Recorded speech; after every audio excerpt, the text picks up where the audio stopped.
শিৱসাগৰ জিলাৰ নামদাং গোহাঁই গাঁৱত দেখা গ'ল এক মনোমোহা পৰিৱেশ। দূৰ দূৰণিলৈ বিয়া হৈ ওলাই যোৱা এই গাঁওখনৰ জীয়ৰীসকল পুনৰবাৰ একলগ হ'ল এটা বিশেষ দিনত। বহুদিনৰ মূৰত একেখন গাঁৱৰে বাই ভনী সখীজনীক লগ পাই যেন আনন্দত আত্মহাৰা হৈ পৰিল সকলো। এতিয়া বিহুৰ বতৰ। স্বামী গৃহৰ পৰা বহাগৰ বতৰালৈ মাকৰ ঘৰলৈ অহা জীয়ৰীসকলে শৈশৱৰ দিনত বিহু মৰা দিন সুঁৱৰি মনৰ আনন্দতে বিহু নাছিলে এইসকল বিবাহিতা জীয়ৰীয়ে। শৈশৱৰ সোণোৱালী দিনত একেলগে লগৰ সমনীয়াৰ লগত স্কুললৈ যোৱা, গাঁৱৰ এমূৰৰ বৰগছজোপাৰ তলত বিহু মৰা, কাৰোবাৰ ঘৰৰ ৰবাব টেঙা পাৰি নি পথাৰত ভগাই খোৱা, কাৰোবাৰ ঘৰৰ চোতালত মাৰ্বল গুটি খেলাৰ সময় সুঁৱৰি নষ্টালজিক হৈ পৰিল সকলো।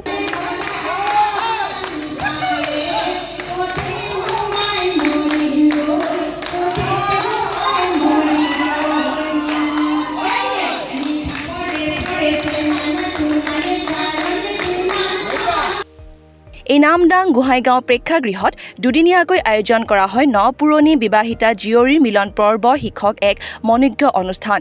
এই অনুষ্ঠানত গাঁওখনৰ পৰা বিদায় দি উলিয়াই দিয়া জী জোঁৱাইসকলে অংশগ্ৰহণ কৰি পুৰণি দিন সোঁৱৰণ কৰে। অনুষ্ঠানৰ প্ৰথম দিনা চিত্ৰাংকন, কবিতা আবৃত্তি আৰু সাধু কোৱা প্ৰতিযোগিতা আৰু আমন্ত্ৰিত শিল্পীৰ দ্বাৰা সাংস্কৃতিক অনুষ্ঠান অনুষ্ঠিত হয়।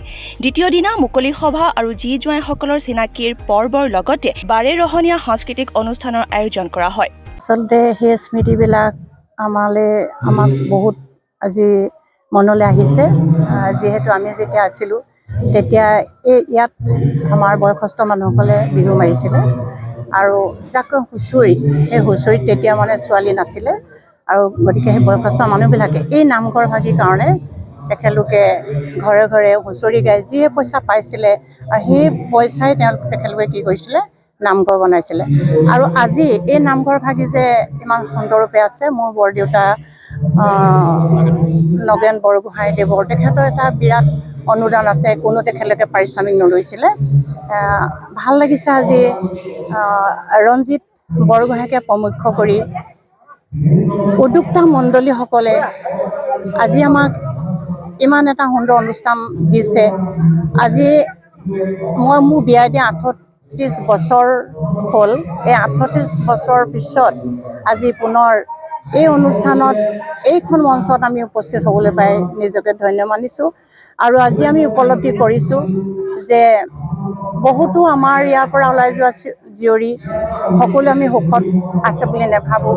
কিছুমানৰ স্বামী হাৰা হৈছে, সেইবিলাক দেখি আমাৰ দুখো লাগিছে।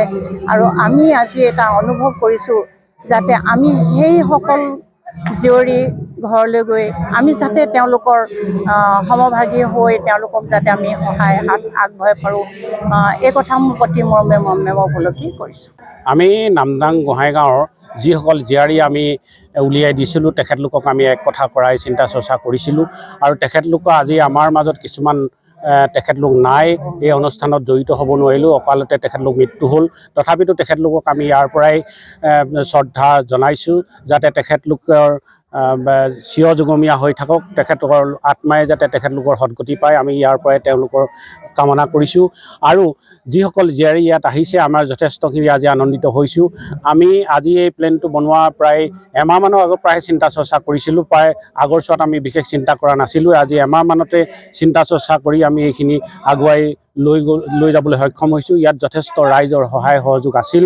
ৰাইজে সহায় সহযোগত আমি অনুষ্ঠানভাগি আগুৱাই নিলোঁ। কালি আমি দুদিনীয়া কাৰ্যসূচীৰে এই অনুষ্ঠানভাগি হাতত লৈছিলোঁ। আজি আমাৰ ডেৰটা দিন গৈছে বুলি ধৰক। আজি ৰাতিলৈ আমাৰ এই কাৰ্যসূচী সমাপ্ত হ'ব। যোৱাকালি যথেষ্ট আমাৰ প্ৰগ্ৰেম আছিলে। আমি এটাইকেইটা প্ৰগ্ৰেমতে যথেষ্ট সুফল লাভ কৰিছোঁ। আজি আমাৰ দিনৰ কাৰ্যসূচীও ইতিমধ্যে সমাপ্ত হ'ব হৈছে আৰু আজি দিনৰ কাৰ্যসূচীটো আমাৰ জীয়াৰীসকল আহিছিল। জীয়াৰীসকলৰ আজি তেখেতলোক আহি যথেষ্ট আনন্দিত হৈছে আৰু হাঁহি ফূৰ্তিৰে বিহু অনুষ্ঠানো তেখেতলোকে উপভোগ কৰিছে। বিহু পাতিছে, তেখেতলোকৰ মাজতে আনন্দ ফূৰ্তি হৈছে। তেখেতলোকে আজি ঘৰখনলৈ আহি তেখেতলোকৰ হেঁপাহৰ তেখেতলোকৰ আনন্দৰ সীমা নাইকিয়া হৈছে। ইজনে সিজনক লগ পাইছে, ইগৰাকীয়ে সিগৰাকীক হাবুটিয়ে ধৰিছে। গতিকেলৈ তেখেতলোক আজি যথেষ্ট সুখী আৰু তেখেতলোক সুখী হোৱাৰ লগতে ময়ো যথেষ্ট সুখী হৈছোঁ। কাৰণ মই আজি ভাবিছোঁ যে এই অনুষ্ঠানটো পাতি আজি মই যথেষ্ট সুফল লাভ কৰিছোঁ। শিৱসাগৰৰ পৰা মহিবুল হুছেইনৰ ৰিপৰ্ট, দি নৰ্থ ইষ্ট।